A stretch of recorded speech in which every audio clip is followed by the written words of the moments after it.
Hello, this is Stuart, the Unrepentant Atheist, reviewing yet another call from the line. This episode 24th of January 2024. Robert calling in from the UK, and he is calling in on the subject of childhood indoctrination. So let's start listening to the call. Yeah, I've got two daughters, and my surname is Angel. And um, from a very early age, I left it open to them as to what they might think or believe with regard to faith, etc. And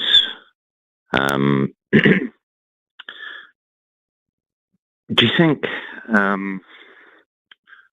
that the religious system is set up to, well, um, indoctrinate children from an early age, to go forward with what the system is set up, if you know what I mean.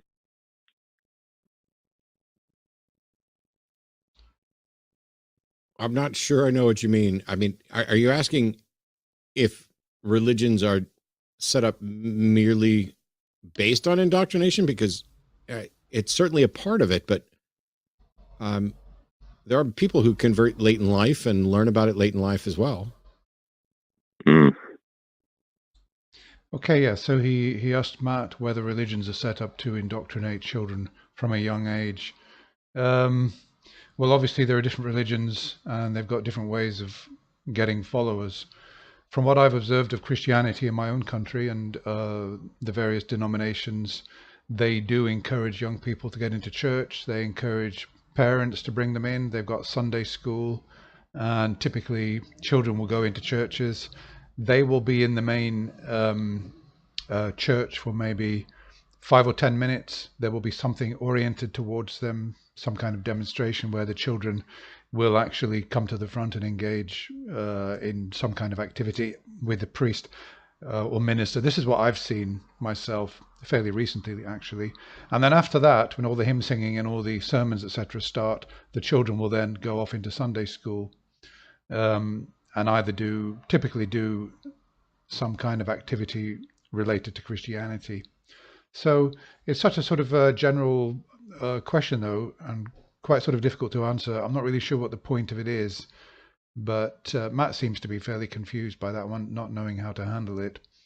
But it becomes a little bit more interesting later on in the call. So we're going to skip now because there's quite a lot of rambling and not really too much happens. So let's just move on to the next part of the call. Yes, I'm not really too sure what Robert's point is, but it seems to me that religions would like to get hold of people as young as possible and normalize these beliefs. Parents are bringing their children into church. Children respect parents. They generally believe that what parents say is true, at least for a certain amount of time. And if parents are taking their children to church, then I suppose that's part of the indoctrination process because they will just simply believe whatever they hear in church. There's a God, Jesus is the Savior, etc.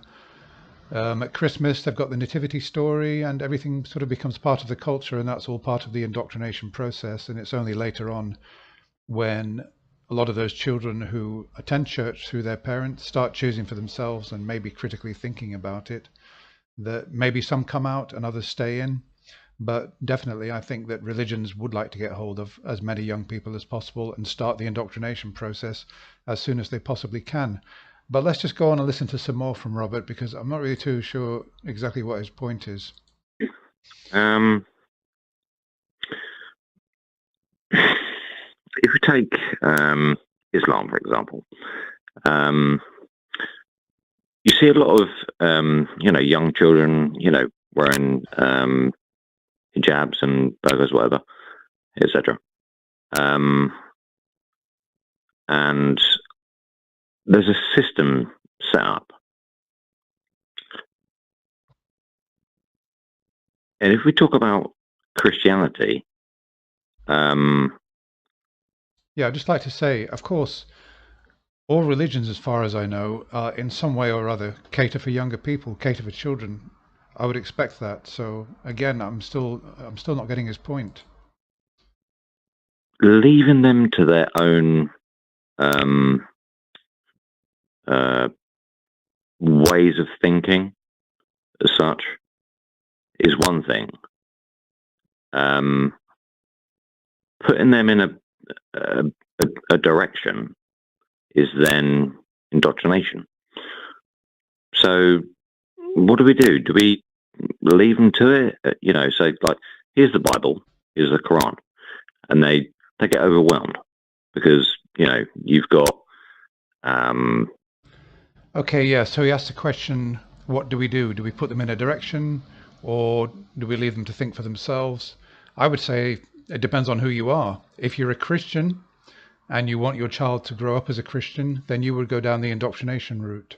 Take them to church, etc., and teach them probably that the Bible is true and all the claims that Jesus is the Savior. That's what you would do. Yes, you would put them in a direction.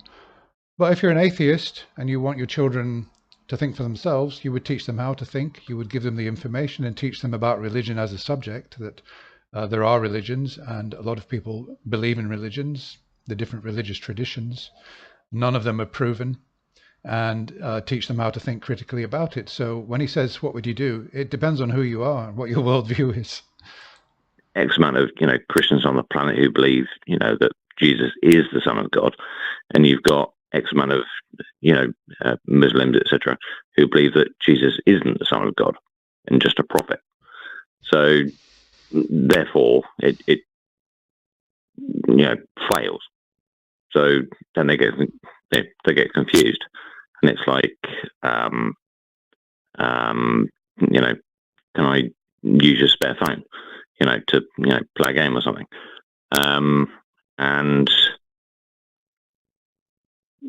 yeah, it's a bit weird. That simile didn't really work at all, did it? I'm lost.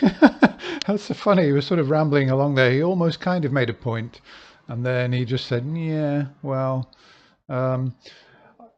Now, at the beginning of the call, he said his name's Robert, and he said his surname is Angel. I actually thought he was going to expand upon that, and somehow that was going to be significant. But as Angel has got a religious connotation, he never really came back to that, and I'm wondering why he did give his surname. So let's move on to the next part of the call and see if we can find a coherent point from Robert. Okay, yeah, so Robert has moved on beyond indoctrination. He's now moved on to another topic. And he said that you can't prove that there is a God, you can't prove that there isn't a God, but we've got all these religions, we've got all these mosques, and we've got all these churches, and that if you don't think about the burden of proof and that we can't prove the religions, etc., they could all be false. There's still a good community aspect to them. And of course, there is. Okay, let's go towards the end of the call and just see how this all concludes. Okay, so they moved on to burden of proof. Let's have a listen. Well, I can't demonstrate with any burden of proof that God does or does not exist. So what? So there you go. So there you go. Well, proves my point, doesn't it? Whether or not. So when it comes down to, my point about the point about indoctrination. Robert, sorry, talk less, listen more. If one person can't prove something, that doesn't tell you whether or not it can be proved. If nobody can prove something, that also doesn't tell you whether or not it can be proved. The mere fact that you can't prove or disprove God, the mere fact that I don't know anyone who can prove or disprove God, although there are some gods that I think you can disprove, doesn't tell you whether or not it's possible. So when you say it's not possible to prove God and it's not possible to disprove God, you are wrong about both of those because you can't demonstrate that either of those are true. Correct. So, well, congratulations to him. That point seems to have sunk into him. What do we do?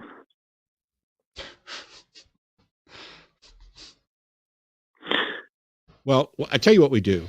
instead of just saying correct, you say, I was wrong to say that's not possible, and waste all this time discussing it. Okay, well, after a long, rambling, fairly incoherent call, this will actually conclude in very fitting Matt Dillahunty style. Let's go. If there's no burden of proof, then why? There is a burden of proof, Robert. Show them the Bible or the Quran, etc., to let them make their own mind up, and then, well, there's still no burden of proof. And then, at what age do you, put that point forth? Robert, how did you reach the conclusion there is no burden of proof?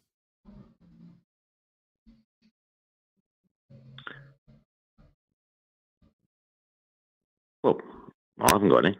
Have you? Oh my fucking God. You said the words, Robert, listen very carefully. You said the words, if there is no burden of proof, then, and I'm saying, where did you get that idea that there is no burden of proof? Of course there's a fucking burden of proof. There's a burden of proof on every claim. Why are you saying if there is no burden of proof? Okay, so maybe what he meant was if it can't be proven either way. I'm not sure. He's really mixed up. So what burden of proof is there to show me that God exists? Oh my! I don't know how to talk to you, Robert. I give up. Yeah. This was you are not listening or making. Listen back to this call. If you're serious. Yeah. If you're a serious person, listen back to this call. I think what he meant was, I don't know, he's really getting mixed up. I believe, I can't be sure, but I think possibly what he meant was he's coming back to, if it can't be proven either way, what do we do? He's coming back to what he was saying 10 minutes ago. And what you do is you give your children a critical thinking skills to evaluate whether the evidence is there and that there is a burden of proof on the positive claim. See why we're confused and frustrated with what's going on right now. Okay. I've given the answer about what I think we should teach kids. I've explained the burden of proof, which you agreed with and then seemed to disagree with when you said that there is no burden of proof. Right now, I feel like I'm being punked. Mm-hmm. Like you're not thinking, you're just saying, but what about, but what? This guy has got children. He has actually got children. Can you imagine that? What about, but what about? Yeah, the other thing as well is it's like when you talk about not you personally, but when the subject comes up to about Jesus and resurrection, that type of thing. My two daughters, don't believe that, and it sounds to me like he's got two daughters who are more intelligent than he is. For children. From like 3 to 4 or 5 or something. Well, I mean, my two are, quite young. When I was talking to them about it, they turned around to me and said, "Well, how did Jesus come back from the dead?" And I said, "Well, I don't know." And then they went, "Well, okay." Well, maybe his response should be, we don't know whether he did come back from the dead, and we have to look for the evidence to see if he really did come back from the dead, rather than saying, I don't know, which implies that, yes, this is something that we do know, but we don't know how it happened. Right. So apparently this person, from thousands of years ago, allegedly, rose from the dead. I said, well, okay. If you want to believe in that, then that's your choice. There we go. But that's what we do. That's what we do. Not, well, I say we. That's what. He shouldn't be saying, if that's what you believe in, it's your choice. He should be saying, if that's what you believe in, make sure that you've got sufficient evidence so that you can have a high level of confidence that actually happened. Certain, people do. They say Jesus rose from the dead. And my two daughters said to me, well, that's just not true. How can that happen? And I said, well, that's what it says in the Bible. And then they're like, okay. Yeah. Well, the next thing, why should we trust the Bible? I've never seen anybody else rise from the dead. Well, all right, I said, Robert, yeah, I'm going to hang up before I say something mean. I know. That's just what we do. That's just what we do. Well, that's just what we do. Goodbye. It sounds to me like he's got two very sensible daughters who desperately need proper parenting and instruction on critical thinking. They're already going down the right road. How do we know this happened, etc. And he's just confusing them. He's saying, oh, it allegedly happened. Well, it's written in the Bible, etc., etc. It's absolutely appalling. Okay, that's all for now. Let me know what you thought of that. Bye.